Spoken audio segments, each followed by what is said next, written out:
Bonsoir à tous. C'est votre Dr Stat. Salut la famille Rikers. Comme d'habitude, on se retrouve encore ce week-end, plus précisément samedi, pour parler d'un sujet sociétal. Du moins, pour être plus précis, pour parler d'un sujet qui concerne la jeunesse, qui nous concerne, nous les jeunes en particulier. Comme je vous ai dit, je me suis autoproclamé comme porte-parole de la jeunesse africaine. Et donc, j'ai l'intention de... Comment dirais-je? Ça, c'est mon combat. J'ai l'intention d'aller au bout de ce combat. Pourquoi? Parce que moi-même, d'abord, je me considère en tant que jeune et je suis un jeune. Donc, le sujet de cet après-midi, de ce samedi soir, ce sera tout simplement oublier les femmes. Oublions les femmes pour, comment dirais-je, reformuler mon sujet. Parce que je fais partie de ces jeunes-là. De ces jeunes-là qui autrefois étaient dans cette voie, mais avec la grâce de Dieu, avec l'entourage et les conseils des aînés, j'ai pu, comment dirais-je, passer, du moins outrepasser cette phase de ma jeune et petite vie. Donc, je vais m'adresser à tous les jeunes africains, entre 15 et 29 ans. Parce que quand je me dis que quand tu atteins la barre de 30 ans, c'est pas qu'il est trop tard, mais vous voyez un peu ce que j'essaie de dire. Bon, oublions les femmes. Oublions les femmes, pourquoi? Elles ne nous aident pas, tout simplement. Elles ne nous aident pas. Laissez-moi argumenter. Pour la petite histoire, je ne vais pas énumérer le nom de la personne ici. Je ne vais pas mentionner le nom de ce dernier ou du moins de cette dernière. Mais je connaissais quelqu'un quand j'étais encore au Gabon. Il était fou amoureux d'une fille. Jeune, un jeune, il avait à peine 22 ou 23 ans par là. Il était amoureux d'une jeune fille. Très belle. Elle s'appelait Cynthia. Très belle, là, je vous dis.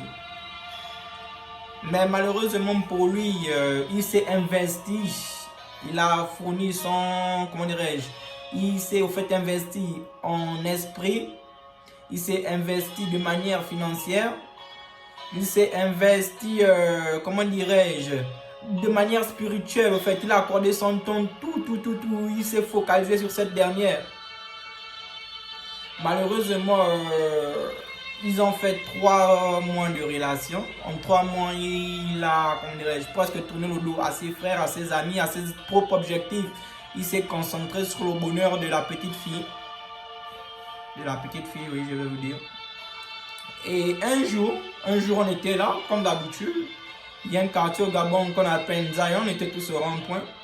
Le gars dit qu'il veut appeler sa copine. Il nous narguait. Il nous disait, mais les gars, c'est comment changer de vie, toute une vie au célibat. Le gars dit, bon, je vais vous appeler ma copine, je vais vous montrer à quel point en ce moment, j'ai changé de dimension. Je suis plus dans la même dimension que vous. Tout heureux, tout arrogant, tout fier de lui, tout confiant. Le gars a pris son téléphone, il a fait sonner le téléphone de sa copine, il a mis le haut-parleur. Elle répondra.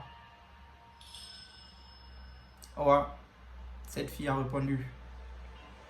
Quand elle a répondu, elle a dit oui bébé, excuse-moi, je ne peux pas parler, je suis occupée.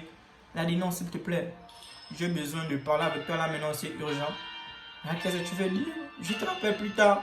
Elle a coupé, il a relancé l'appel. Et quand ce n'est même elle qui a décroché, c'est quelqu'un d'autre qui a décroché. Oui, allô, tu veux quoi, la voix d'un homme? Oh bébé, passe-moi mon téléphone. Tu veux quoi, c'est qui? Vous voyez un peu. C'est triste. N'est-ce pas? C'est triste. Ce garçon, ce jeune pourrait être toi, il pourrait être moi aujourd'hui. Mais ce garçon, jusqu'à présent, aujourd'hui, il a pratiquement, on va dire 3 années se sont écoulées. Il a pratiquement 26 ans. À l'époque, il avait 23 ans. Il ne s'est jamais remis, au fait. Il n'a jamais pu avoir une relation sérieuse après cette rupture. Ses finances ne sont jamais revenues à la normale. Il s'est converti à, comment dirais-je, à l'alcool. C'est devenu un alcoolisme. Donc, qu'est-ce que nous devons tirer de cette histoire? C'est que ces femmes ne nous aident pas. Elles ne sont pas toutes les mêmes. Il y a toujours des exceptions. Mais le conseil que moi je vais vous donner aujourd'hui à vous les jeunes, les gars, restez focus. Investissez sur vous-même. Concentrez-vous sur vous-même. Planifiez vos vies. Planifiez vos vies, les gars. Vous avez des rêves. Vous avez le droit de rêver. Ça, c'est gratuit, les gars. On ne le paye pas.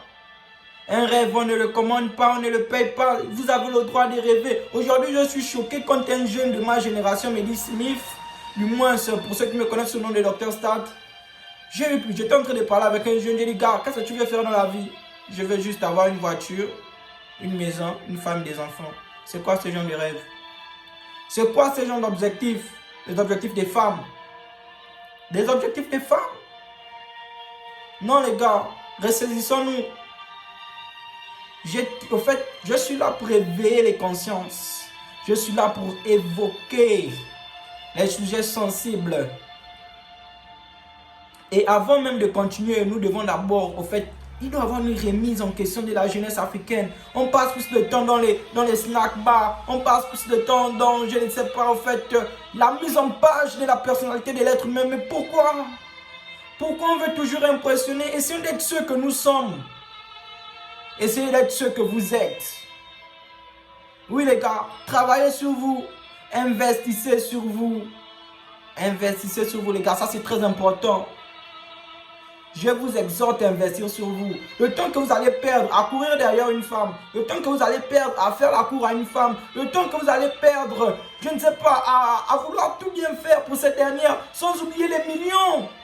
Peut-être pas les millions, mais les centaines de milliers de francs CFA que vous allez investir sur elle. Non, les gars, vous êtes jeunes. Arrêtez de perdre, au fait, tout ce temps et toute cette énergie pour une fille qui a encore un père et une mère. J'ai dit non, ça suffit. J'ai dit non, ça suffit. Concentrez-vous sur vous. Occupez-vous. Fixez-vous des objectifs, mais des objectifs dignes de la jeunesse africaine, des objectifs dignes de vous, des objectifs dignes des hommes. Les gars, rêvez grand. Au moins le rêve, il est permis. Rêvez grand. Faites l'argent. Écoutez, ce monde-ci, le monde dans lequel nous vivons, n'a pas de pitié pour des pauvres. N'a pas de pitié pour des pauvres, les gars. Aujourd'hui, vous vous dites que vous êtes jeune, vous avez tout le temps d'investir. C'est faux. Si vous dépassez la vingtaine et que vous n'avez rien fait de votre vie, je vous dis que vous n'allez plus jamais rattraper ce temps perdu. Toutes ces filles que vous voyez derrière, toutes ces filles que vous voyez dehors, les gars, laissez-moi vous dire que 5 ans, 6 ans plus tard, il y en aura d'autres, peut-être même plus jolies qu'elles. Donc, oubliez les femmes. Je vous exhorte, je vous en supplie. Oubliez les femmes, concentrez-vous sur vous. Elles viendront seules. Faites l'école, investissez, cultivez-vous, améliorez-vous, voyagez, documentez-vous. Devenez des hommes instruits. L'Afrique a besoin de vous, l'Afrique a besoin de moi. Oubliez les femmes. C'est vrai, mes jeunes sœurs, vous allez m'excuser. Je ne suis pas en train de faire une campagne contre des femmes, mais j'essaie d'éveiller la conscience de mes jeunes frères africains. J'essaie de provoquer leur esprit d'entrepreneuriat, en fait. Oui. Oui, moi je crois en vous. Je suis le premier qui croit en vous parce que moi, avant, on n'a pas cru en moi. Mais moi, je crois en vous. Je sais qu'il y a ces femmes-là qui sont capables et qui aident des hommes à se surpasser, à se surclasser. Mais on les compte au bout des doigts. On les compte sur le bout des doigts. Donc, ensemble, nous devons retenir 3 choses. 3 choses, les gars. On s'instruit, on se documente et on cherche à faire de l'argent. S'instruire, se documenter, on fait l'argent, les gars. Ce monde, écoutez bien, ce monde dans lequel nous vivons, ce monde dans lequel, toi qui regardes cette vidéo, tu te trouves. N'a point pitié de pauvres. N'a point pitié de pauvres. Ces filles, elles ne vont pas hésiter à te tourner au dos quand tu n'auras plus rien à les offrir. Donc, sur ce, on n'oublie pas de s'abonner, d'activer la cloche de notification, de me suivre sur ma page Facebook, de me suivre sur ma chaîne YouTube. C'est votre Dr Stat. On se donne rendez-vous pour samedi prochain. Kaja!